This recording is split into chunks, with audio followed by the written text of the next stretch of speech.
assunto importante. Hoje nós estamos iniciando aí, queridos, praticamente, como é que eu vou classificar isso? Uma pós-graduação. Amém? Vocês fizeram comigo esses anos todos a base da visão do reino. Já estudamos praticamente a Bíblia toda. Então Deus colocou no meu coração que a gente vai estudar um pouco agora sobre o quê? Teologia. Nós vamos confrontar a teologia moderna com o legado da igreja primitiva. Então o trimestre vai ser só isso, nós vamos aprofundar muito. Hoje é só uma introdução, ok? Não tem uma discussão assim apropriada nessa lição. Mas na próxima lição já vai ter discussão, ok? Dos temas da igreja primitiva, a visão que os nossos irmãos tinham, com o que foi depois, criado pela religiosidade apostasia. Então vai ser um confronto muito interessante acompanhar. Então, queridos, espere que as próximas lições sejam cada vez mais profundas, e mais profundas, e mais profundas. É realmente mais avançado, ok? Então vamos pedir a Deus graça para nos habilitar. Hoje é fácil, é tranquilo, é só o abre alas, mas você precisa também receber graça para entender. Então estenda a sua destra ao céu, em nome de Jesus. Vamos pedir a Deus que nos abençoe. Senhor, muito obrigado por essa manhã na tua presença gloriosa, Senhor. A tua glória enche toda a terra, e toda a terra se encherá do conhecimento da tua glória. Bendito seja o Deus que nos vê, que nos ouve, que nos guarda, que nos habilita, que nos abençoa. Eis aqui uma pequena parcela do teu povo, dos santos do Altíssimo, aqueles que foram eleitos, que foram remidos, que foram alcançados pela tua graça. Somos teus filhos, e na qualidade de filho nos achegamos a ti. Pelos méritos do justo, do nosso Senhor e Salvador e Rei Jesus Cristo, pelos méritos dele, Senhor, te pedimos agora, abençoa essa reunião, abençoa cada coração e mente aqui presente, e os nossos irmãos que vão receber através da transmissão ou da gravação desse vídeo, que todos sejam iluminados, que a nossa mente receba a instrução divina, fortalece os alicerces da nossa fé. Nós clamamos crendo que o Senhor nos ouve, em nome de Jesus. Amém e amém. Amém, povo santo? Vamos lá, vamos começar. Lição 1. O tema do trimestre é esse: ortodoxia da igreja primitiva versus tradição teológica. Todo esse trimestre vai ser esse debate. A unidade da fé ortodoxa, o legado dos apóstolos. Então pode passar aí a introdução, Marcelinho. Muito bem, vamos estudar, com a graça de Deus, o aprofundamento das bases do nosso conhecimento da palavra de Deus através da análise das raízes da fé da igreja primitiva em comparação com a tradição teológica posterior, já contaminada com sofismas e dogmas heréticos e apostasias. As discussões serão calcadas na Bíblia, nos escritos dos pais da igreja primitiva e nos documentos teológicos antigos da igreja cristã. Que o Senhor nos dê sua graça. Segundo aos Coríntios 13:8, primeiro texto canônico aqui, eu vou sempre separar, eu vou fazer questão de fazer isso, todas as lições vai ter texto da Bíblia, ok? É a base, é o que o Senhor Jesus deixou, e vai ter texto da igreja primitiva. Quando for da igreja primitiva, eu vou destacar, ok? Quando for texto da sua Bíblia, eu vou chamar de texto canônico. É o texto da palavra de Deus, ok? E nós vamos analisar tanto os textos da Bíblia, como os comentários e textos da igreja primitiva. Eu vou sempre separar. Eu não digo que os textos da igreja primitiva são canônicos, que é a Bíblia. Não é a Bíblia. Os textos que tem na Bíblia estão aí na sua Bíblia, ok? Mas os textos da igreja primitiva são importantes para comparação da nossa fé com a dele. Só isso, ok? Texto canônico, então, 2 Coríntios 13:8. Vamos ler juntos? Porque nada podemos contra a verdade, senão em favor da própria verdade. Uma das características do meu ministério, da minha vida pessoal, é buscar a verdade acima de tudo. Mesmo que essa verdade confronte alguns conceitos que eu gosto, ou que eu tenho alinhado no meu coração ao longo dos anos. Se for verdade, eu me rendo. Mas eu quero a verdade, não uma verdade. Um dos grandes problemas da atualidade é que cada um escolhe a verdade que quer crer. É como um grande self-service. Eu gosto de salada, o outro não gosta de salada, gosta de carne, e as pessoas acabam escolhendo uma vertente teológica, uma visão específica. Aqui não é assim. Nós não estamos preocupados em criar a verdade da Igreja Filhos do Reino. Isso não existe. A verdade está na Bíblia e a verdade que nós comparamos está na Igreja Primitiva. Ou pelo menos o legado da verdade. Então não me interessa se algum conceito meu for confrontado e eu tiver que rever esse conceito. Eu prefiro a verdade que qualquer outro conceito. Ok? Conceitos não me salvam. A verdade me salva. Então nada podemos contra a verdade, senão a favor, em favor da própria verdade. Avança para mim, vamos lá. O que é a tradição apostólica? Nós estamos falando aqui de fé ortodoxa, tradição apostólica. Precisamos entender esse conceito. Alguns desses conceitos são teológicos, né? A teologia. Os homens estudando criaram essas designações. Então, o que é a tradição apostólica? Desde a inauguração da Igreja de Cristo, com a descida do Espírito Santo, em Atos 2, as Escrituras Sagradas eram o que chamamos de Antigo Testamento. Alguém tem dúvida disso, irmãos? Alguém tem dúvida disso? O que era a Bíblia de Paulo? O que era a Bíblia do apóstolo Pedro, Tiago, João? O que era a Bíblia deles? De Jesus. Jesus também, ele lia na sinagoga a palavra. Qual era a palavra que Jesus lia? Antigo Testamento. Não é? Os judeus chamam de Tanakh, né? O Antigo Testamento. Ok?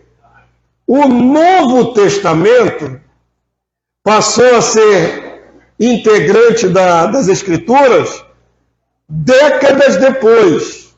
Vamos falar já sobre essa questão. Ok? Mas a Bíblia de Pedro era de Gênesis até o último Malaquias. De Gênesis a Malaquias. A Bíblia de Paulo, de Gênesis a Malaquias, era a Bíblia que tinha. Ok? É a palavra de Deus, a palavra hebraica, né? Tudo que Deus deixou para o povo judeu, o povo de Israel. Então não havia outra. Ok? Não há registro de textos datados da época contemporânea de Jesus na Terra. Hoje é normal toda notícia automaticamente virar uma manchete. Até pelos meios de comunicação que temos hoje. Não é? Qualquer coisa vira manchete instantânea. Pegou um fogo ali, um carro ali na frente ali do posto de gasolina. Pronto. Alguém fotografa, alguém registra, alguém escreve uma resenha, virou manchete instantânea. Mas quanto àquilo que Jesus andou fazendo na terra, não era assim. Não houve um repórter da Primitivo, que Jesus curava um cego, ele falava, opa, furo de reportagem. Vou pegar agora e vou publicar isso aí. Vou pegar um pergaminho novinho e vou escrever, Jesus curou o cego, que morava na rua tal. Não existe isso, ok? Tudo que Jesus falou, fez, etc., não foi registrado na hora, em loco, ali no local. Não foi registrado, ninguém escreveu. Não tinha um amanuense, um redator, que andava com a comitiva de Jesus, só anotando os milagres. Então você vai ver que a palavra ter chegado a nós também é um milagre. Porque ela vai ser recebida de maneira oral primeiro. Então, amém? Eu falei ali, ó. A pregação e os ensinos de Jesus foram transmitidos aos seus apóstolos e discípulos de maneira oral. O que significa? Da mesma forma que eu estou fazendo com vocês agora, comunicando informações, os discípulos ouviram Jesus falar, os apóstolos falarem e guardaram as palavras aonde? No coração, na mente. E posteriormente, nas congregações, eles reproduziam o que receberam. Ok? Não havia material escrito propriamente. Pelo menos que eu saiba, já pesquisei um bocado sobre isso, pergaminhos originais e tudo mais. Não existe nenhum manuscrito original dos apóstolos. Nenhum, zero. Ok? Se isso choca você, pastor, como é que nós vamos atestar a autenticidade dos textos que estão no Novo Testamento se não existe um texto original? Como é que é isso? Por que não existe? Por que Deus não permitiu que sobrevivesse um manuscrito com o suor da mão de Pedro, com o suor da mão de Paulo, com o DNA dele? Aprove a Deus, pela sua providência, preservar os escritos depois que foram escritos, né? Décadas depois. Então, antes disso, foi tudo de memória. Isso é poder de Deus, né? Porque eu mesmo não lembro o que eu almocei ontem. Eu não sei. Se eu fizer aqui um rebuscamento aqui, o que eu almocei ontem? Não lembro mais, já deletei. Imagina guardar a essência da palavra do Senhor de cabeça. Não é fácil, né? Durante anos. Não é fácil. Por que não existe nenhum original dos próprios punhos dos apóstolos? Ou dos seus secretários, né, os amanuenses? Porque na época da igreja primitiva era perseguição todo dia. Ser cristão era um desafio de morte e vida todo dia. Quando a comunidade era descoberta, matava-se o líder da comunidade, o bispo, matava-se os diáconos, matava os obreiros, pegava os pergaminhos que já existiam, os pergaminhos, e queimava, destruía. Então a perseguição era tão intensa e tudo era confiscado e destruído que não sobrou um pergaminho original de nenhum apóstolo. Ok? Todo mundo entendeu essa informação? Hoje a gente teria... É a cópia da cópia. A cópia da cópia. Mas lógico, nós estamos falando aqui de 2000 anos atrás. Imagina o que era, por exemplo, vou dar um exemplo, menor evangelho que tem é o de Marcos, poucos capítulos. Imagina o que era reproduzir o evangelho de Marcos numa cópia manuscrita, num pergaminho ou papiro. Quanto tempo levava para traduzir, para fazer uma cópia? Uma cópia. Então, vocês estão num tempo moderno, que tudo se reproduz instantaneamente. Mas naquela época era palavrinha por palavrinha, irmão. Botar aqui o original aqui do lado, botar o pergaminho do outro e transmitir, palavra por palavra na cópia. Ok? Isso é um trabalho bem complicado, né? De escriba. Depois que a cópia ficava pronta, talvez aquela cópia escapasse da perseguição, mas a primeira foi confiscada e destruída. Todo mundo entendeu? Então, as evidências arqueológicas, a história registra que os pergaminhos mais antigos que existem, a maioria deles já data do 2º século, a cópia.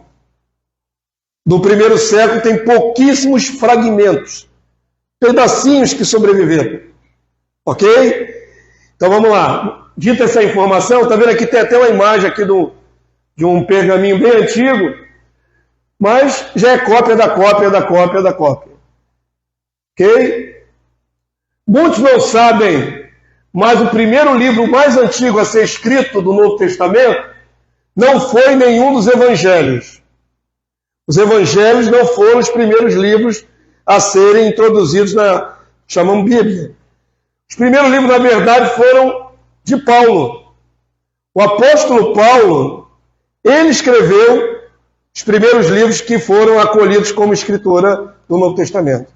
Ok? E a carta mais antiga que tem registro escrito foi a carta aos Filipenses, escrita datada por volta do ano 40 da era cristã. Perdão, Tessalonicense. Falei Filipenses, mas estava com Tessalonicense também. Tessalonicense. Então ela é a mais antiga, 40 da era cristã, levando em consideração que Jesus morreu em 33 depois de Cristo, seria mais ou menos 7 anos depois que Jesus subiu ao céu, ressurreto. Paulo estava escrevendo sua primeira carta. Ok? Agora o milagre. E os evangelhos? Os evangelhos foram escritos depois. Olha aqui o registro, ó. O Evangelho de Marcos, que seria o primeiro, foi escrito em 64 depois de Cristo. Isso significa 30 anos depois que Jesus subiu ao céu. O primeiro evangelho escrito foi escrito 30 anos depois que Jesus subiu ao céu. Então a carta de Paulo é muito mais contemporânea ao tempo de Cristo que os evangelhos. E o detalhe mais interessante, irmãos, Marcos escreveu talvez com algumas fontes, talvez tivesse algumas fontes para copiar, mas Marcos escreve a maior parte do seu escrito de memória. De memória, ok? Ou da tradição oral. Jesus teria dito isso, então ele recolheu o que ainda era dito de boca em boca e transformou em escrito. Compreenderam? Mas não é tardio, o primeiro evangelho é muito tardio. 30 anos depois de Jesus subir ao céu, que escreveram o primeiro evangelho, os estudiosos acreditam que o evangelho de Lucas e Mateus é posterior ao de Marcos, que se basearam de Marcos para escrever os seus evangelhos. A fonte, a base foi Marcos. Então, mais para frente ainda. E por último, o apóstolo que durou mais, que viveu mais tempo, foi João, que era o mais novo dos apóstolos. E ele teria morrido em Éfeso, com 99 anos. João escreveu o seu evangelho e escreveu as 3 cartas antes do Apocalipse e o próprio Apocalipse por volta do ano 94 depois de Cristo. Isso significa que João escreveu seu material 60 anos depois que Jesus subiu ao céu. Ou memória, né? Fotográfica. Mas aí eu creio que incide também o Espírito de Deus, né? Aí tem um milagre nesse negócio. 60 anos depois que Jesus subiu ao céu é que João resolveu escrever o seu evangelho. Que está na sua Bíblia aí. Então percebam que os evangelhos são muito tardios. 30, 40, 50, 60 anos depois dos fatos ocorridos.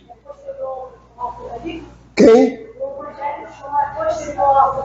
Não, é contemporâneo. Mais ou menos na mesma época. Diga, minha irmã. Pastor, aqui nós entendemos, né, todo o mover do Espírito, da inspiração e tudo mais. Pode ser que a gente, ao levar o evangelho limpo, né, ele possa trazer essa informação que eles também pesquisam, né? Sim. Foi de memória. E aí, desmerecendo as atividades dos espíritos, né? Como é que a gente refuta isso? Não refuta. Eu posso indicar um livro sobre isso? Não refuta. Essas questões todas aí, que eles levantam, existe um livro. Como é que é o nome? Em Defesa de Cristo. Tem tudo isso aí. A base histórica, arqueológica. Mas deixa eu dizer uma coisa para você. Quando a pessoa põe dúvida na Bíblia, acabou a discussão. Qual é a base da nossa pregação? Qual é a base da nossa discussão? A Bíblia. A Bíblia a gente acolhe que ela é a verdade de Deus pela fé. Ou não? Você tem como provar que tudo que está na Bíblia é verdadeiro? Pela fé. Se a pessoa diz assim, eu não creio nesse livro, acabou a discussão. Tá bom, fica com o seu pensamento. Eu não tenho nada a falar para você se você não crê nisso. Se você não quer botar em questão, se você bota em questão que esse livro seja autêntico, não há mais o que discutir. Entendeu? A pessoa que critica a autenticidade sem nenhuma base e sem nenhum recurso para examinar. Hoje nós vivemos muito dependente de internet, né, irmãos? Tudo joga no Google e vai lá verificar. Mesmo a sua verificação de pesquisa no Google é moderna. Você tem acesso a algum manuscrito original? Algum papiro? Algum pergaminho do século II? Você tem acesso? Eu tenho acesso? Não tenho. Eu, às vezes até gostaria de ter acesso a esse material no original. Mas o que temos é disponibilizado na internet por pessoas que têm materiais mais modernos. Ok? Não tem como verificar. Não tem. A menos que você consiga, por exemplo, ir lá para Israel, tem um museu da Bíblia lá em Israel, onde tem os achados dos escritos do Mar Morto. Aquilo lá é um manuscrito autenticíssimo do Antigo Testamento. Estou dando um exemplo. Esse é o material que é 1000 anos mais antigo do que o que tinha antes. Então, muito, muito, muito, muito autêntico. Beleza, você tem que pegar um avião e ir lá para Israel. Deve ter uma fila de anos para você ter acesso a esse material, se puder ver. Se puder ver, analisar, não sei como é que a gente consegue. Você vai analisar um manuscrito escrito em hebraico antigo, você consegue analisar? Você tem instrumentos para analisar um manuscrito antigo? Você tem capacitação teórica para questionar se o papiro está escrito certo ou errado? Nenhum de nós tem. Teria que ficar a vida inteira estudando para se graduar em pelo menos ter suspeita de qualquer coisa. Compreenderam? Não temos como avaliar. Essas pessoas também que falam a Deus, eles criticam a Bíblia. Agora, se for história de escolas, de algo que aconteceu antes de Cristo, aí o povo acredita. Pois é. Platão acredita, que acredita todo mundo. Agora, falou de Deus, não tem que Essa é a barreira do coração de todo homem. É uma coisa razoável, porque o coração realmente é duro. Deus cegou o entendimento dos incrédulos, não cegou? Deus desse século, não o nosso Deus. O diabo cegou o entendimento dos incrédulos para que não resplandeça a glória de Cristo. É simples assim. Então vamos lá. Ó. Sendo assim, a tradição oral transmitida pelos apóstolos era um legado da verdade, das palavras do verbo vivo que serviram de fundamento para as igrejas cristãs espalhadas. Primeiro, então, o escrito foi de Paulo, que está na sua Bíblia aí. Eu sou um homem crítico por natureza, eu gosto de questionar primeiro. Eu não aceito tudo logo de cara. Então, queridos, estou há 30 anos no Evangelho, pode ter certeza que eu já pesquisei muita coisa para ver essa questão de autenticidade. Existem livros técnicos vendidos, por exemplo, na Sociedade Bíblica do Brasil, SBB, livros sobre textos variantes do grego, ok? Isso é para quem vai muito mais fundo. E ali você vê que alguns pergaminhos têm algumas palavras diferentes de uma cópia para outra. Aí sim, é digno de análise. Pelo menos o material que chega na nossa mão, ainda tem isso, está produzido em português. Veja que a nossa limitação é grande, né, para analisar as coisas. Bem grande. Mas quando você tem livros técnicos como esse, você pode analisar uma variante textual, por exemplo. Aqui nesse texto aqui, saiu essa palavra em grego aqui. Mas nesse outro pergaminho aqui saiu outra palavra. Vamos ver, comparar. Mas isso é para quem se dedica a esse estudo mais profundo, fazer exegese no texto em hebraico ou grego, precisa ter base técnica. Você tem que ter conhecimento. Algum conhecimento de grego e hebraico, não pode ser um leigo. Ok? Estão acostumados agora com aplicativo de celular, né? Tudo molinho. Pega aqui, joga aqui. Qual é a Bíblia que eu quero? Eu quero a Bíblia tal. Jogou aqui. Aí a Bíblia tal, ela vem com um artifício já de traduzir o grego. Beleza, você joga lá, achei o original grego aqui. Qual das versões? Qual grego que você está analisando? Existem gregos modernos. Existem gregos mais antigos. Ok? Não é tão simples quanto parece analisar os originais. Avança para mim, Marcelinho. Então ficamos aqui nesse impasse aqui. Como é que eu vou dar crédito aos originais se não podemos verificar pessoalmente? Aí vem o salto pisando na fé, né? Aí tem o salto de fé. Acreditar ou não acredita. Ou você crê ou não crê. Ok? Levando em consideração isso, que a verdade de Cristo primeiramente foi em conversa. Transmitido assentado um diante do outro, ó. O Senhor Jesus falou assim, assim, assim, assado. Não é? O Senhor Jesus disse isso. O Senhor Jesus disse aquilo. O Senhor Jesus disse, eu sou a ressurreição e a vida. Quem crê em mim, ainda que morra, viverá. Aí todo mundo estava naquela rodinha, gravou ali essas frases. Ainda mais levando em consideração que era a palavra do próprio Senhor Jesus. Então, você não guarda certas informações, meu cérebro é seletivo. Eu não lembro que eu comi ontem, vou ter que fazer um esforço medonho para lembrar. Já jogou na lixeira o cérebro aqui já. informação banal, vai direto para a lixeira. Mas quando você quer gravar uma coisa importante para a sua vida, você não se esforça mais para manter aquela informação no seu cérebro? Você não faz um esforço maior de memória? Como é que eu vou guardar essa informação? Aí você faz todo um artifício mental para gravar aquela informação, ok? Então eu creio que, pela graça de Deus, não só esforço mental, mas a incidência do Espírito Santo, fez com que aqueles homens guardassem de maneira sobrenatural, palavra por palavra, frase por frase. E mesmo assim não entrou tudo no Novo Testamento. João atesta que se tudo que Jesus fez fosse escrito, não caberia em livros na terra. Então ali está é a redução de 3 anos e meio. Olha aí, 365 dias por ano, Jesus fazendo milagre. Multiplica por 3 anos. Dá mais de 1000 e tantos dias. Quantos milagres por dia? Quantas palavras pregadas na sinagoga, na beira do rio, no meio do caminho? Quantas e quantas palavras pregadas? Repetidas e talvez algumas até inéditas, que nunca nos chegaram ao conhecimento. Ok? Porque nem tudo que Jesus disse está registrado, escrito. A prova é Deus registrar essa parte aí. Eu quero dizer o seguinte, que a pessoa quando vai dar uma aula, quando vai fazer uma instrução, ela repete sempre o mesmo. O padrão. Então, os discípulos caminhando com Jesus aprenderam o padrão. Aprenderam o padrão. E tinham que reproduzir o padrão com fidelidade. Por temor, não podiam mudar o padrão. Mas já ouviram falar, parece que às vezes eu quero botar vocês mais em dúvida do que em fé.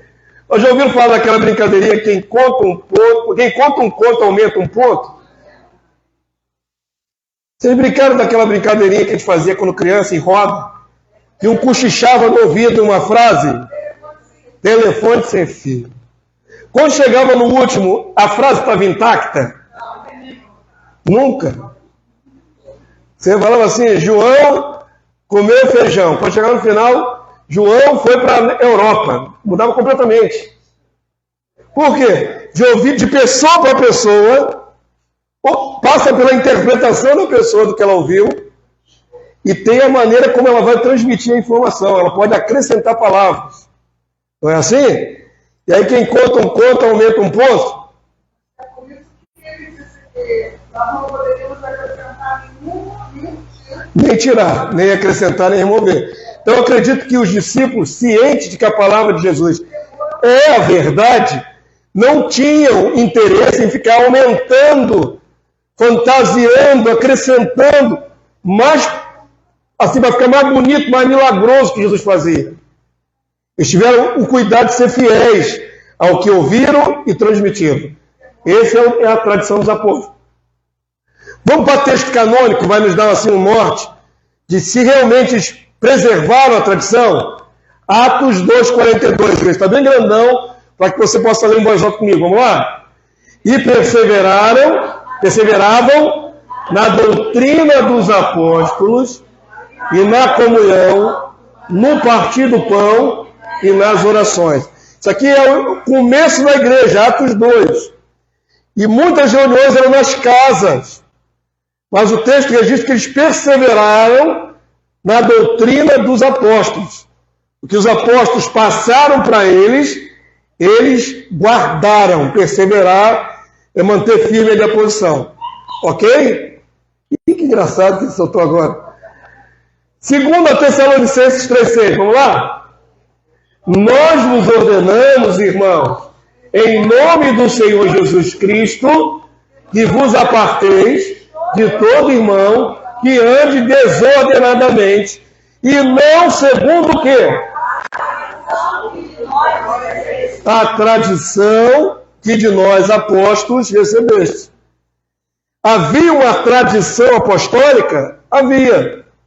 Levando em consideração que Paulo é o primeiro a escrever, ok? Então tinha uma tradição apostólica preservada, que era conhecida de todos, era comum de todos. E quando alguém andava fora daquele preceito, daquela tradição, era exortado a se apartar dele, porque não podia mudar a tradição do que tinha sido passado, a doutrina, Ok? Então, esses dois textos canônicos nos mostram que havia um cuidado de preservar com fidelidade a tradição apostólica, o ensino dos apóstolos, a doutrina dos apóstolos. Ok? Avança para mim, Marcelinho, vamos lá. Até aqui chegamos, irmãos. Já falei para vocês como foi transmitida, né, de via oral, para começar a se transformar nos primeiros escritos. Inclusive, eu não abri um texto ali que está em 2 Pedro 3,16. Quem quiser ler, por favor, abre aí 2 Pedro 3,16, alguém no aplicativo, e lê em voz alta para a gente. 2 Pedro 3,16 foi escrito pelo próprio apóstolo Pedro. Então, ali, nas primeiras décadas depois do Senhor subir ao céu. Falando disso, como em todas as suas epístolas, ele nos faz apontos difíceis de entender que os invultos e inconstantes torcem igualmente as outras escrituras para a sua própria perdição. Isso, olha que interessante. O apóstolo Pedro, contemporâneo do apóstolo Paulo, vendo que Paulo já estava escrevendo, né, a sua doutrina de maneira oficial ali, ele diz que já haviam pessoas naquela época que não conseguiam compreender tudo que Paulo ensinava e distorciam o que Paulo ensinava. Ok? E diz mais, como as outras escrituras. Ele bota no mesmo pé de igualdade as escrituras, o Antigo Testamento, com essas cartas que Paulo está escrevendo, e ainda diz que o fato de eles mudarem o que Paulo estava ensinando era para a perdição eterna deles. Como é que diz o 17? Nós, portanto, amados, sabendo isto de antemão, guardai-vos de que, pelo engano dos homens abomináveis, sejais juntamente arrebatados e descaiais da vossa firmeza. Isso, a firmeza no que tinham recebido do Senhor. Então presta atenção, queridos. Esse texto é interessante porque coloca num pé de igualdade todo o Antigo Testamento, levou séculos para ser escrito, e aqueles novos escritos de Paulo, que na época era fresquinho, ok? Na época, primeira impressão. E aí já é dito por Pedro que essas palavras de Paulo tinham a mesma relevância e peso de todo o Antigo Testamento, chamado de Escritura. Está no mesmo nível. E torcer as palavras de Paulo conduzia também à perdição eterna. Ok? Se as palavras de Paulo não tivessem peso semelhante, apenas a pessoa falaria besteira e ficaria para ela besteira, mas não teria peso para a eternidade. Então, se tem peso para a eternidade, é porque tinha verdades ali, não é? Que tem que ser levado em consideração. Ok? Entenderam? Muito interessante, o próprio apóstolo Pedro defendeu os escritos de Paulo como sendo parte das Escrituras. Logo no Novo Testamento, na forma como temos hoje, né, o que nós temos hoje, foi sendo composto ao longo das primeiras décadas pelos apóstolos de Jesus e tidas como tendo valor autoritativo, como as Escrituras da Antiga Aliança. Foi o que acabamos de ler. Tem o valor de autoridade. Ok? As palavras de Paulo, assim como no Antigo Testamento. A partir das primeiras perseguições que espalharam os cristãos pelo mundo antigo, começando pela perseguição lá em Estevão, Atos 11, e as viagens missionárias dos apóstolos, as palavras do Senhor Jesus foram se difundindo, sem, contudo, sofrerem adulterações e acréscimos espúrios, os apócrifos, mantendo uma hegemonia e fidelidade inalterada.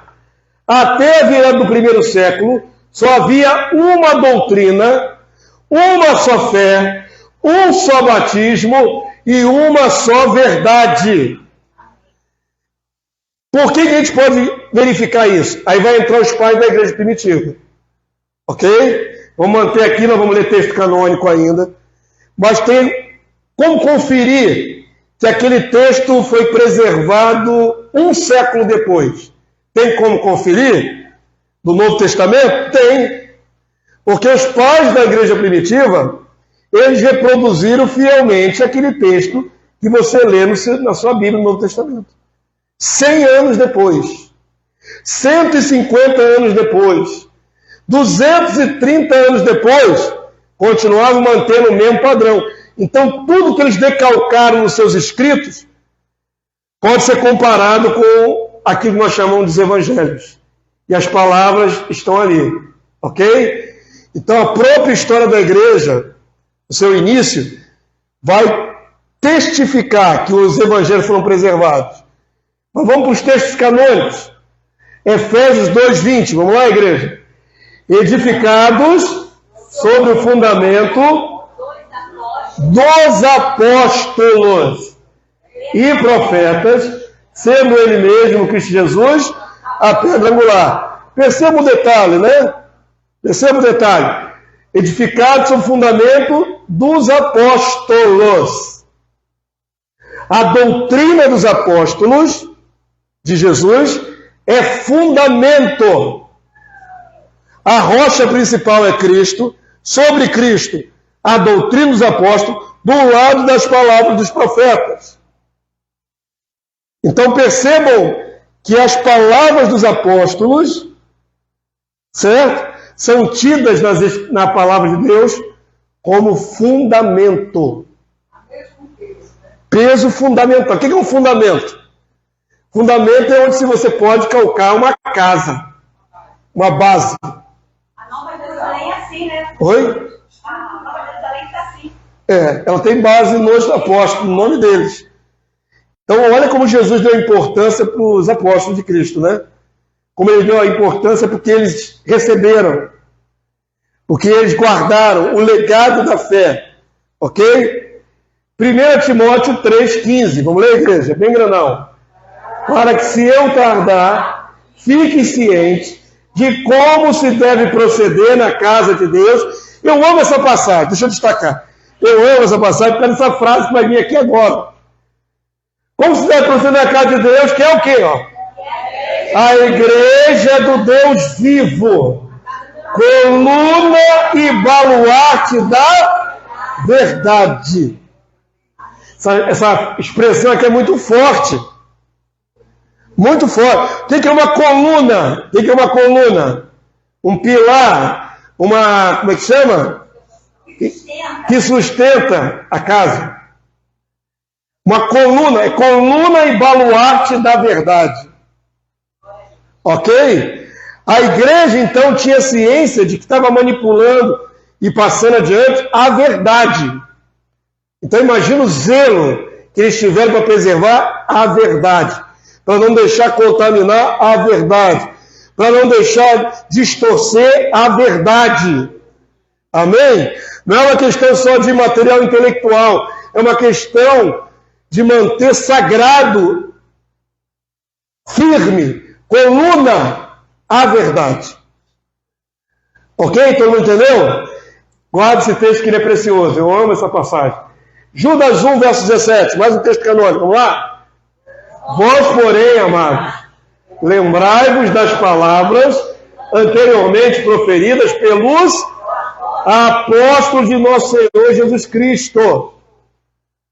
Judas está endossando de novo aí a autenticidade e a importância básica, basilar dos ensinamentos dos apóstolos.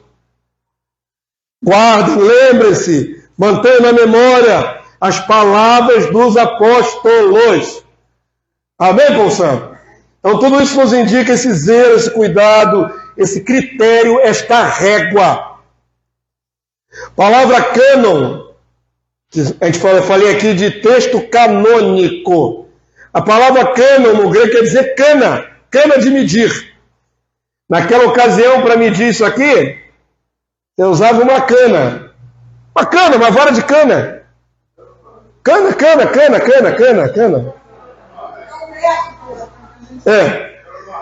Era a régua. Pois é.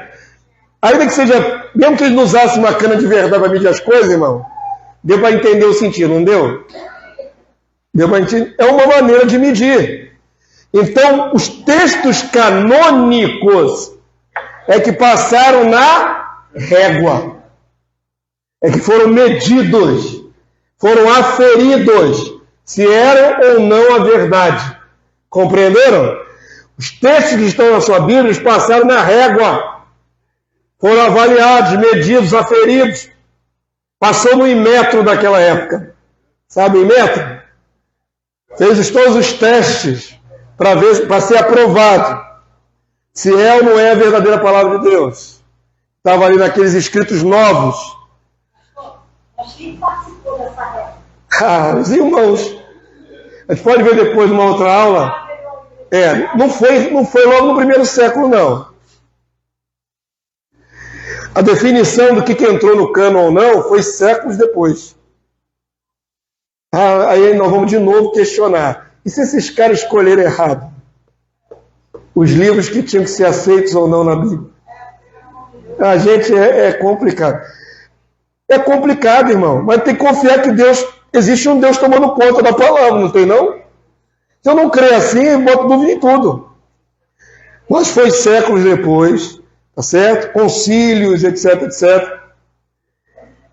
E vou dizer uma coisa para vocês. Eles quase tiraram o Apocalipse da Bíblia. Até o Apocalipse eles suspeitavam que não era bom. Os que escolheram o livro do Novo Testamento. O livro de Tiago também estava em suspeita de não ser canônico. Não é porque não era autêntico. É porque confrontava algumas práticas. Aí que está o problema. Por que o livro de Tiago é complicado? Por que o livro de Tiago é complicado? Qual é a base para essa discussão se o livro de Tiago é ou não é canônico? A palavra de Deus diz, Paulo diz, né? Que nós fomos salvos pela fé. O que mais? Pela graça somos salvos. Não vem de nós. É dom de Deus. Não vem de obras. A doutrina de Paulo diz, você não é salvo por obras. Ok? Não é o que você faz que te salva, mas a confiança em Deus. Aí vem o livro de Tiago e diz, se você não fizer obra, sua fé é morta. Olha o choque. Pum! Bateu de frente. Chocou. É uma formação completamente oposta da outra.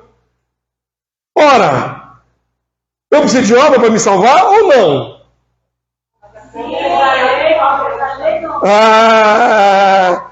Mas a obra confirma a fé, materializa a fé. E agora? Então o livro de Tiago vem confrontar um paradigma. Que estava meio assim, fecha, na verdade se complementa, até amplia a discussão. Mas o que tinha antes era, você não se salva por obras, se salva só pela fé. Aí vem Tiago e diz, se você não fizer obra, sua fé não vale nada. É fé de demônio. Porque eles também conhecem o Senhor e não mudam nada. Fé de demônio. O demônio não sabe quem é Jesus, sabe, ele muda por causa disso. Conhecimento que não se materializa em ação não serve para nada. Você está cheio do bem, não pratica o bem, você não está cheio do bem. Não, e a omissão é pecado. Aquele que conhece o bem e não faz, disso peca, está escrito, é pecado. Ok? Exatamente. Aquele que sabe fazer o bem e não faz, nisso peca. Então não tem jeito, tem que ter a obra. Nós somos salvos pela graça, fala que nós somos feitos para fazer boas obras. Boas obras. As obras estão sempre ligadas à fé. Porque ninguém pode dizer que ama se não materializa nenhum ato de amor. Isso é mentira. Isso é uma coisa subjetiva na mente. Ok? Então o livro de Tiago foi um dos que foi assim, suspeitos. Ficaram botando em cima do muro, bota, não bota no cânon, aí por último botaram o livro de Tiago. Por causa desse confronto de ideias. Mas enfim, queridos, eu tenho que crer que Deus preservou os livros que Ele quis. Se eu questionar, não, eu não acredito mais no Novo Testamento, porque não estava lá para ver como é que separaram os livros, você está deixando de crer na verdade de Deus, é quase Tomé, só crê se eu ver. Ainda não inventaram a máquina do tempo para a gente voltar lá no século I. Será que todos, esse conhecimento é para todos, mas será que todos estão preparados para isso? A palavra é para todos. Não, não estou falando palavra, não. Esse conhecimento é para todos, não da teologia. Por quê? Meu Deus, numa sala de aula, um pastor mesmo lá, ele pegou para mim, o professor que estava dando treino, ele falou assim, vou sair daqui herege. Por quê? Porque eles não conseguiam administrar aquilo que estava recebendo. A João, para a nossa língua, na literalidade, dava interpretações difíceis. ele olhou para mim do lado, tudo não é porque se você quer Não vai não, querido. Pois é, a irmã fez uma colocação interessante. Por que eu falei para vocês que isso aqui é uma pós-graduação? Porque a maioria de vocês já fez seminário do reino, a maioria de vocês já tem uma base, ok? O neófito, isso não é discussão para neófito. Esse trimestre não vai ser para neófito, para novo convertido, ok? Eu falei para vocês que eu vou aprofundar. Quando eu decidi no meu coração trazer esse trimestre dessa maneira, porque eu pensei nisso, a palavra que a irmã falou ali, alimento sólido. Eu estou há 14 anos doutrinando vocês na Bíblia, 14. Estudando muita coisa, muita coisa. Está treinando uma longa jornada. Alguns chegaram há pouco tempo aqui na igreja, 1 ano. Mas a igreja que está comigo desde o início está há 14 anos estudando. Eu não podia voltar com eles para o leite básico. Não podia voltar com eles para o leite básico. Então você que está há menos tempo aqui no Ministério Filhos do Reino, essa igreja, saiba que nós estamos aqui avançando. Ok? E que a gente vai avançar mais. E que as discussões serão acaloradas. É para confrontar mesmo. Não tem como você provar uma coisa se você não confronta. Alguém te diz assim, ó, essa fruta aqui é gostosa. Como é que você vai saber da fruta é gostosa na mão dele? O que você tem que fazer? Provar. Ok? E a palavra ela é doce na boca, amarga no ventre. Então, que não se espante. Esse trimestre vai exigir dessa igreja maturidade. Nós vamos discutir. Nós vamos ver. Vai puxar para um lado, vai puxar para o outro. Mas a gente vai chegar lá. Ok? Eu me recuso a manter tudo que eu já tenho só comigo. Então eu compartilho com vocês tudo que tenho. Tem mais bagagem para a gente compartilhar. Ok? Fica firme. Eu falei que é uma pós-graduação. Então, querido, vamos fundo. Vai mexer na base do que você já crê? Talvez. Vai dar uma sacudida na sua fé? Talvez. Mas é necessário. Eu mesmo falei, eu sou questionador. Para ter a minha convicção, é porque eu botei em pauta se aquilo era verdadeiro ou não. Só gera convicção, fé convicta, quando você prova a fé. Provai-vos se estáis na fé. Tem que botar a prova, ok? Ficar acomodado naquilo que você já aninhou no seu coração, está lá acalentando seus dogmas, isso não te desafia a crescer. Então nós vamos aqui estimular o crescimento, ok? O debate, uma amplitude maior de pensamento sobre a fé cristã. É o que nós vamos fazer aqui. E eu estou muito confortável com isso, porque eu acho que é o passo que a igreja tem que dar agora. Mais um passo. Ok? Ano passado estudamos sobre o milênio. Aquele trimestre do milênio foi um avanço considerável no nosso conhecimento. O estudo sobre a morte. De glória em glória estamos crescendo. Nós tínhamos bases e nós esmiuçamos as bases. É o que nós vamos fazer aqui. Amém? Sem medo de ser feliz, irmão. Porque como é que foi a frase que eu botei aqui no primeiro parágrafo? A graça de Deus seja sobre nós. Eu estou pedindo a Deus essa graça de fazer todos nós crescermos. Que o Espírito de Deus atue, não é só intelectualidade. Amém? Avança para mim. O legado passado aos pais da igreja. Então começamos nos textos canônicos. Mostrei para vocês como se originou basicamente, né? Os escritos do Novo Testamento. Não dá para aprofundar muito agora. E agora eu vou apresentar a vocês os pais da igreja primitiva, cujo pastor de vocês tem o prazer de dizer que estudei, que me aprofundei, que analisei, que li todos os textos que eu pude da igreja primitiva, que me chegaram ao conhecimento. Escrevi um livro sobre isso. Eu tenho um livro que só não foi editado. Por que eu não posso entrar numa gráfica e editar esse livro? Porque eu não tenho direitos autorais desse livro, dos textos. Temos um problema sério aí. Roma detém os direitos autorais dos textos da igreja primitiva. Em português, ninguém pode fazer uma citação impressa sem autorização de Roma. É verdade. Você bancar o doido, escrever um livro e depois ir lá numa gráfica, imprimir e descobrir, você vai tomar um processo nas costas. Direitos autorais. Isso existe, viu, irmãos? Então, as minhas compilações nos livros tiveram que ser só para material interno da igreja. Porque eu não posso torná-lo um livro oficial, impresso direitinho, por causa dos direitos autorais que pertencem a Roma. Roma tem o direito sobre a impressão desses livros. Ok? É assim até hoje. Então, o que eu fiz? Quando eu tive a visão do reino, começando a visão do reino no meu coração, lá nos idos de 1998, tem bastante tempo, não existia a internet que tem hoje. Não é assim como hoje é mole. Naquela época, para você pesquisar alguma coisa, você tinha que correr atrás de um lugar especializado. Então, o que eu fiz? Eu fui na PUC, a Pontifícia Universidade Católica. Fica ali na Gávea, né? Eu falei, onde que eu vou achar os textos da igreja primitiva? Não era fácil achar. Então, eu fui na PUC. Cheguei lá na biblioteca da PUC, achei os livros da igreja primitiva. Só que estavam em latim e em francês. Eu não sei, eu não sabia nenhum nem outro. Pesquisa infrutífera. E só podia copiar, naquela época, se você quisesse ter uma cópia de qualquer coisa de uma biblioteca, você tinha direito de copiar um certo número de páginas. Tipo assim, eles deixavam você entrar na Xerox copiadora lá, para copiar 10 páginas só.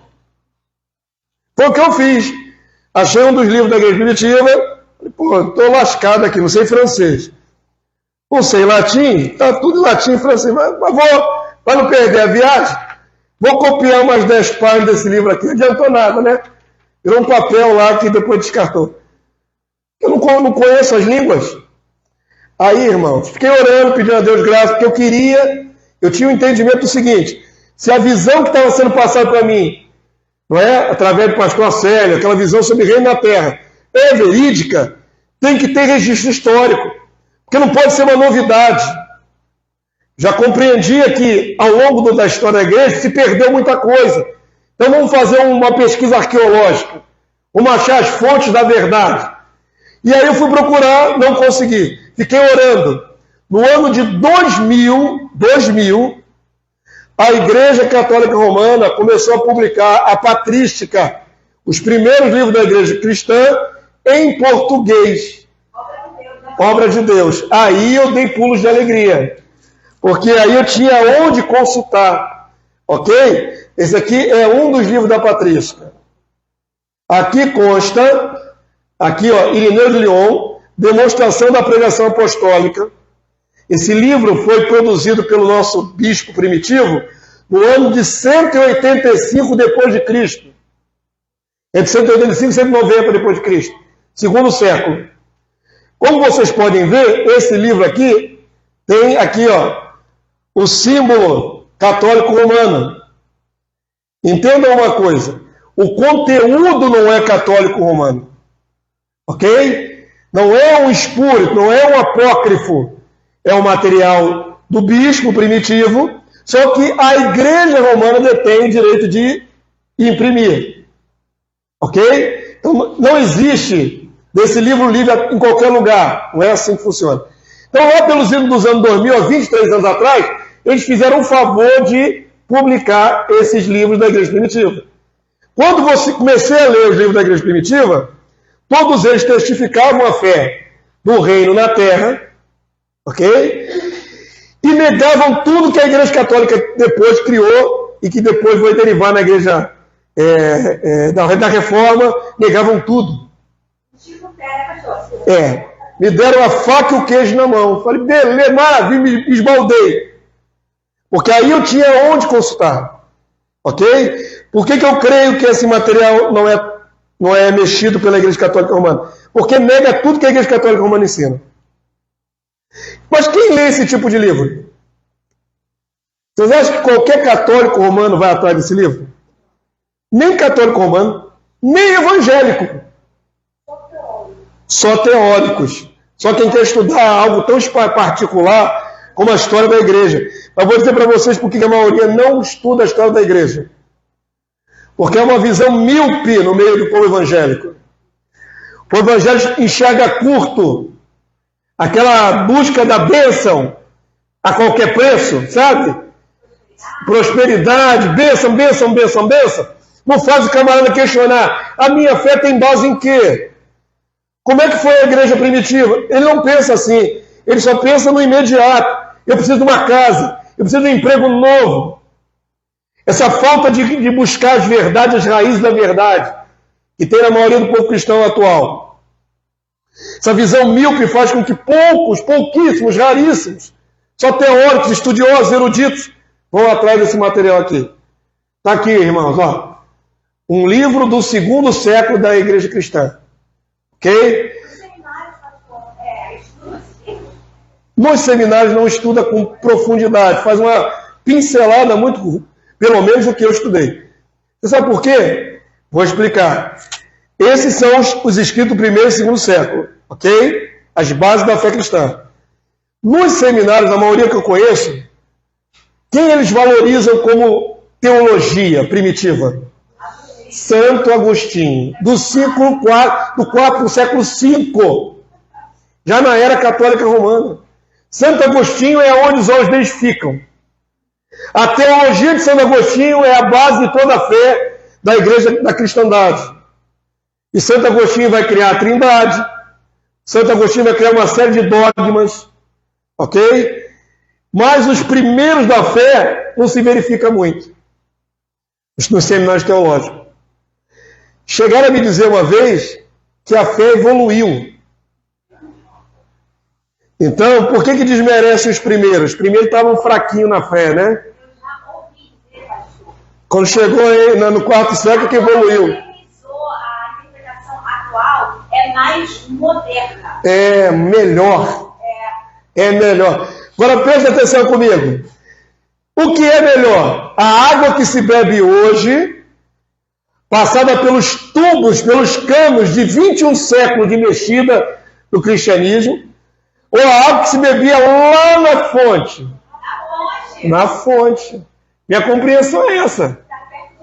Ok? Na fonte a água é limpa, pertinho de Cristo. A água que está canalizada ao longo de 21 séculos está limpa? Suja, adulterada, contaminada, sem tratamento. É verdade, queridos. A minha visão foi clara. Onde que eu vou achar a verdade para comparar a minha fé? Lá na fonte, não agora. Se eu pegar teólogo moderno, vou me dar mal. Se eu pegar, já pego alterado. Já pego alterado. Esses aqui são os sucessores dos apóstolos. Amém? Vamos rapidinho. Não tem muita coisa para ver, não. Hoje é só uma introdução. Está aqui, ó, Clemente de Roma. Não importa ver as figuras dele, porque esses homens não tiraram o retrato, irmão. Naquela época não tinha retrato. Aqui são ilustrações. Ok? Só para você saber quem são. Eles deixaram escritos, não é? Imitando Paulo, os bispos daquela época trocavam cartas entre si. Ok? Essas cartas não são apócrifos. Qual é a diferença entre um apócrifo e uma carta autêntica da igreja primitiva? Apócrifo é um material espúrio, que desde a antiguidade já era considerado mentiroso. O que é um escrito autêntico? Um escrito que as igrejas da época acolheram como provindo de um homem de Deus autêntico. Esses escritos sobreviveram às perseguições. Ok? Existem esses escritos. Alguns foram destruídos, alguns sobraram só um fragmento. Pápias, por exemplo, o bispo Pápias de Hierópolis, só sobraram alguns fragmentos dos livros dele, não sobrou muita coisa. Nesses fragmentos ele fala um pouco do mundo vindouro do milênio. Fragmentos. Alguns sobraram muita coisa, material vasto. Eles são, por exemplo, Clemente Romano, citado na sua Bíblia por Paulo, colaborador de Paulo. Foi, se eu não me engano, o terceiro ou quarto bispo de Roma, da comunidade de Roma. Não estou falando da Igreja Católica Romana do quarto século. Eu estou falando da comunidade cristã em Roma do primeiro século. Não tinha uma igreja em Roma? Tinha. E quem um dos bispos foi Clemente Romano. Os escritos dele são os mais antigos, junto com os evangelhos. Bispo Inácio de Antioquia, discípulo do apóstolo João. Bispo Policarpo de Esmirna, morreu na arena com 86 anos, discípulo do apóstolo João. Pápias de Herápolis, discípulo do apóstolo João. Pastor de Hermas, não sei quem discipulou ele, mas ele é do segundo século. Aí já vira alguns anos mais para frente. Ano 140. Justino Romano, mártir. Ano 160, segundo século. Bispo Teófilo de Antioquia, ano 180. E finalmente, Bispo de Leão, ano 185. É a primeira e segunda gerações de bispos depois dos apóstolos. Os apóstolos que receberam direto dos apóstolos mesmo de Jesus, e esses bispos passaram por uma segunda geração de bispos. Ok? Então, na minha avaliação, eu, pastor Damar, tudo que já estudei, eu só considero como material fiel, fidedigno, até o segundo século. No terceiro século em diante, começa um processo de apostasia. Invencionices, contaminações, filosofias. Quando chega no quarto século, entroniza-se o anticristo na cristandade, com Roma sendo patrono da cristandade. Vai surgir a Igreja Católica Romana. Aí entra aí num período gigantesco de trevas. O noivo tardou, a noiva Dormiu nas trevas. É um período mais longo de trevas. Então, aonde podemos ver a autenticidade? Até o segundo século, metade do segundo século, pouca coisa do terceiro. Depois começa a degringolar o bonde. Todo mundo entendeu? Esses são os bispos que sucederam os apóstolos. Avança para mim, por favor. Vamos ver pouquíssima coisa deles nessa manhã. Na semana que vem a gente vai ver mais coisa. E algumas discussões. O documento histórico mais antigo que existe, junto com os evangelhos, é esse aqui, ó. É uma carta de Clemente aos Coríntios. O bispo Clemente de Roma também escreveu para a comunidade dos Coríntios. Porque, mesmo passando alguns anos, eles continuavam em litígio, brigando. Paulo escreveu 2 cartas para os Coríntios para apaziguar aquela divisão? Não é isso que é o motivo da carta dos Coríntios, irmãos? Uma igreja em divisão, uma igreja carnal, com gente em pecado sexual. É o que tinha naquela igreja. Partidarismo, eu sou de Pedro, eu sou de Apolo. O bispo Clemente de Roma também escreveu uma carta para o bispo de lá. Ok? Isso é uma carta autêntica. E ele dá testemunho dos apóstolos, olha o que está escrito. Os apóstolos receberam do Senhor Jesus Cristo o evangelho que nos pregaram. Olha aí o bispo falando, olha, o que eu tenho de evangelho, recebemos dos apóstolos. Eles receberam instruções e repletos de certeza por causa da ressurreição de nosso Senhor Jesus Cristo, fortificados pela palavra de Deus e com a plena certeza dada pelo Espírito Santo, então tinha incidência forte do Espírito Santo, saíram anunciando que o reino de Deus estava para chegar. Olha que interessante. Ele não dizia o reino de Deus já está na terra. Apontava a verdade, o reino de Deus viria, tanto no tempo como no espaço. Ok? Isso é um documento antigo, muito antigo, o ano que foi escrito, entre 65 a 93 do primeiro século. Avança para mim. Outro documento famoso é a Didaquê. A palavra aqui em grego quer dizer o ensino dos apóstolos. Esse documento foi redigido entre o ano 70 e o ano 120 depois de Cristo. 70 esse documento tenha sido redigido antes do Apocalipse, do livro de Apocalipse, antes do Evangelho de João. Então, muito primitivo. Ok? E tem instruções ali interessantes. Para não ficarem só me ouvindo, porque aí vocês cansam, a mente cansa, Vamos ler juntos, vocês falando, ativam áreas do seu cérebro que são importantes.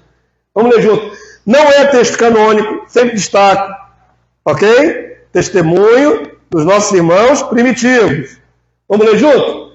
Meu filho, lembre-se dia e noite daquele que anuncia a palavra de Deus para você e honre-o como se fosse o próprio Senhor. É o valor da palavra, né? Pois o Senhor está presente onde é anunciada a soberania do Senhor.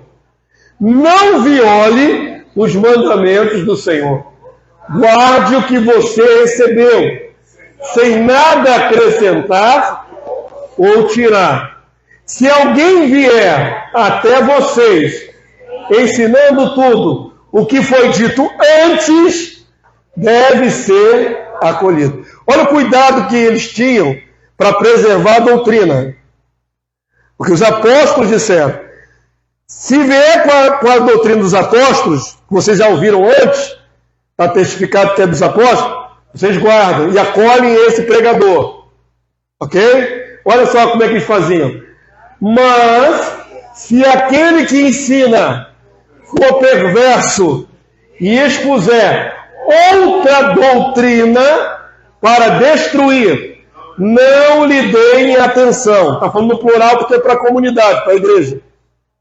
Contudo, se ele ensina para estabelecer a justiça e o conhecimento do Senhor, vocês devem acolhê-lo como se fosse o Senhor.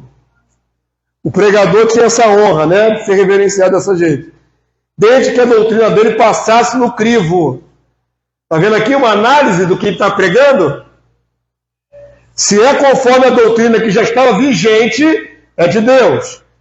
Se ele vier perversamente mudando as coisas, não é de Deus, rejeita. Isso é critério da igreja primitiva. Para manter aquela palavra, aquele legado intacto. Amém? Avança para mim. A unidade da tradição apostólica.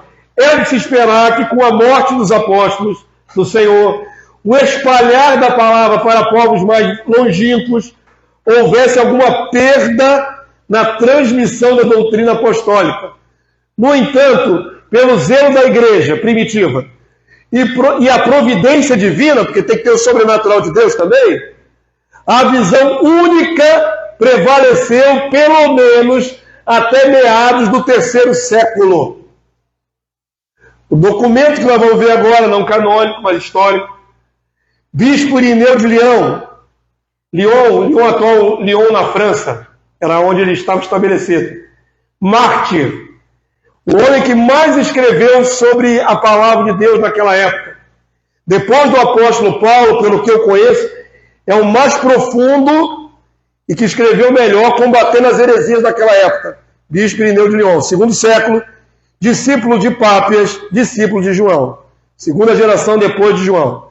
Ok? Oi? Policarpo, falei Pápias, né? Policarpo. Homem fiel. Os escritos dele são muito interessantes, porque ele escreve tudo, ele baseia num versículo bíblico. Ele não fica filosofando muito. Tudo ele amarra com os conceitos bíblicos. Então, o Bispo Irineu de Lyon escreveu aqui no 2º século o seguinte: até aqui a verdade era única. Única. Mesmo o evangelho se espalhando para o mundo todo. Isso aqui é um documento importante, uma afirmativa importante. Vamos ler juntos? Estamos chegando no final já, irmãos. Tendo, portanto, recebido esta pregação e esta fé, como dissemos acima, a igreja, mesmo espalhada por todo o mundo, as guarda com cuidado. Está vendo o testemunho? Como se morasse numa só casa e crê do mesmo modo, como se possuísse uma só alma, um só coração. Unanimemente as prega, ensina e entrega, como se possuísse uma só boca. Estão vendo aqui a unicidade do evangelho até o 2º século? Ok? Testemunho do bispo.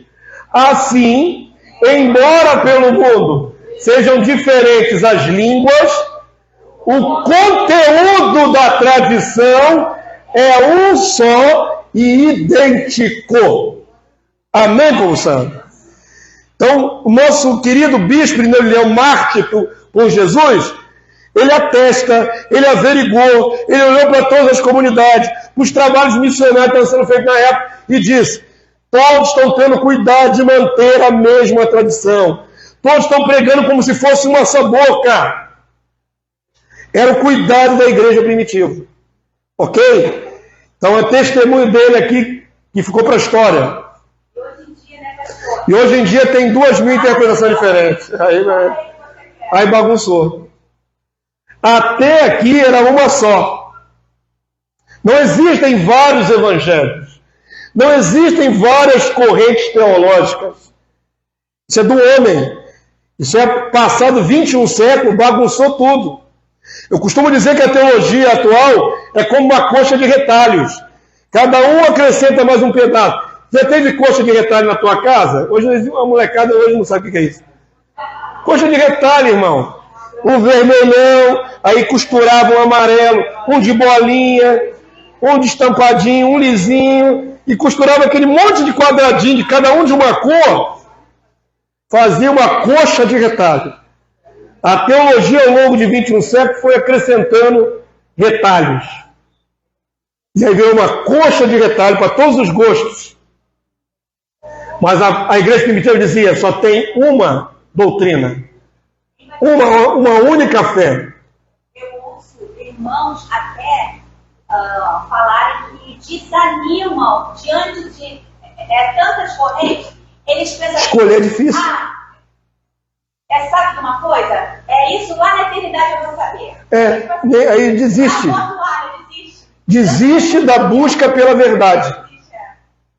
Desiste da busca pela verdade. Já que fulano prega X, o outro prega Y, o outro prega Z, o outro ensina W, o outro ensina A, B, C, D, que tem para todos. Eu acho que passa do número das 23 letras do nosso alfabeto. Passa em muito.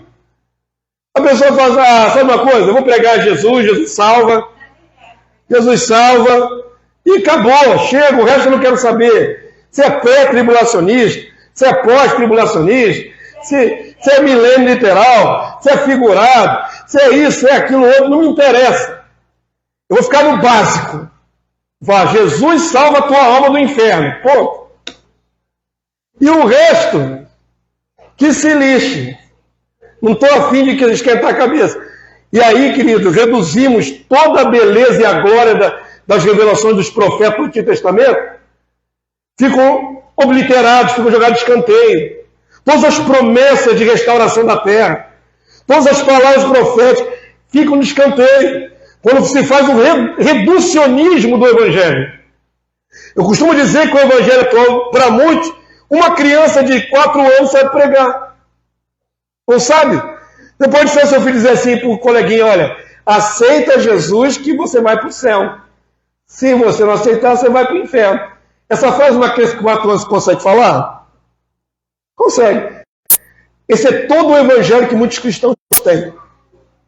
Só. O resto não lhes interessa. É reduzido ao mínimo, do mínimo, do mínimo, do mínimo ali, ó. Um núcleozinho assim, pequenininho, que uma criança conseguiria falar. É um leite muito pouquinho, né? É uma gota de leite. Diluído em água. Um copo de água com uma pinguinha de leite. Pingou assim um pinguinho de leite. Quando a palavra de Deus tem muito mais profundidade. Amém? Vamos terminar a aula de hoje. Vamos lá, mostra para mim mais um. Bispo Irineu de Lyon foi um dos mais prolíferos. Ele proliferou a palavra, ele fez muitos livros do século II. Em seu escrito Demonstração da Pregação Apostólica, esse aqui, ó, que está aqui, ele fala de uma ortodoxia da fé, uma regra da fé. Ok? Está tocando aí alarme? Tocar alarme na gravação, prejuízo, mas vamos lá. Ele escreveu esse outro livro, isso aqui, ó, que está aqui na minha mão, do ano 190. Ele diz o seguinte, vamos ler juntos? É o último que você vai ler, já vamos terminar. Ora, pelo temor de qualquer coisa dissimilar, nós devemos manter inalterada a regra da fé. Olha o cuidado deles, irmão. A regra da fé. E cumprir os mandamentos de Deus, crescendo nele, temendo como Senhor e amando como Pai. Tal comportamento, então, é uma conquista da fé. Pois, como diz Isaías, se não crerdes, não vos mantereis firmes. A fé é dada pela verdade, pois a fé se funda sobre a verdade. De fato, nós cremos no que realmente é, e como é, e crendo no que realmente é, como sempre é, manteremos a nossa firme adesão. Ok? Percebam a ênfase na verdade. Fé sem a verdade é uma fé errada, que deriva para a palavra ferrada. Claro, a fé errada é uma ferrada. É, ferrada. Tem gente que não quer saber se está verdadeiro ou falso. Ele quer ter um conjunto de normas para crer. Então escolhe o budismo, escolhe o shintoísmo, escolhe o seishonoye, escolhe alguma coisa que você quer crer. Mas a verdade, ou é a verdade ou não é a verdade. Ok? E eles cuidaram para preservar a verdade que tinham. Para terminar, bota aí, Varão. 1 João 5,20. Último texto canônico. Vamos ler? Também sabemos que o Filho de Deus é vindo e nos tem dado entendimento para conhecermos o verdadeiro. E estamos no verdadeiro, em seu Filho Jesus Cristo. Esse é o verdadeiro Deus e a vida eterna. Amém? A verdade não é, de maneira alguma, segundo plano. A verdade é a base de tudo. Nós vamos aqui meter as caras para saber quais são as verdades. Bem, queridos, vamos ficar de pé, terminamos a nossa aula. Como eu disse, era só uma introdução. Semana que vem, nós vamos entrar mais fundo e assim vamos. Vai ser um trimestre de bastante batalha, de lutas, de puxar para lá, puxar para cá. Então vamos chegar lá. Tudo que nos interessa é a verdade. Se tivermos que corrigir algum conceito nosso, nós vamos corrigir. Amém? Entendi o seguinte, em relação a esses escritos que foram destruídos, e as pessoas foram relatando sobre, né? Sim. Então, uma pergunta que eu te faço aí, a Bíblia hebraica, ela não foi tão perseguida como Atos de Junho, No cristianismo? Eu não sei, eu não posso avaliar isso. Isso que eu estou perguntando, porque se encontrou muito mais escritos Do Antigo Testamento do que do Novo?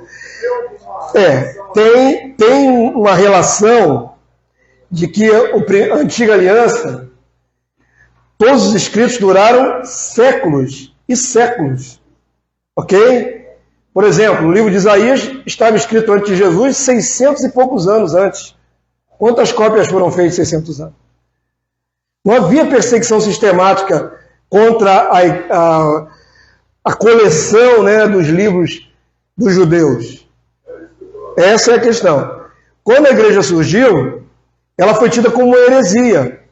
Ela foi tida como uma heresia judaica. Então houve muita perseguição, muita morte, muito martírio, muita perseguição material escrito. Talvez no ano de 70, quando destruíram lá no templo, talvez ali tenha tido alguma destruição desses escritos. Não, porque não estava tudo concentrado no templo. Não tinha uma cópia só única no templo de Israel.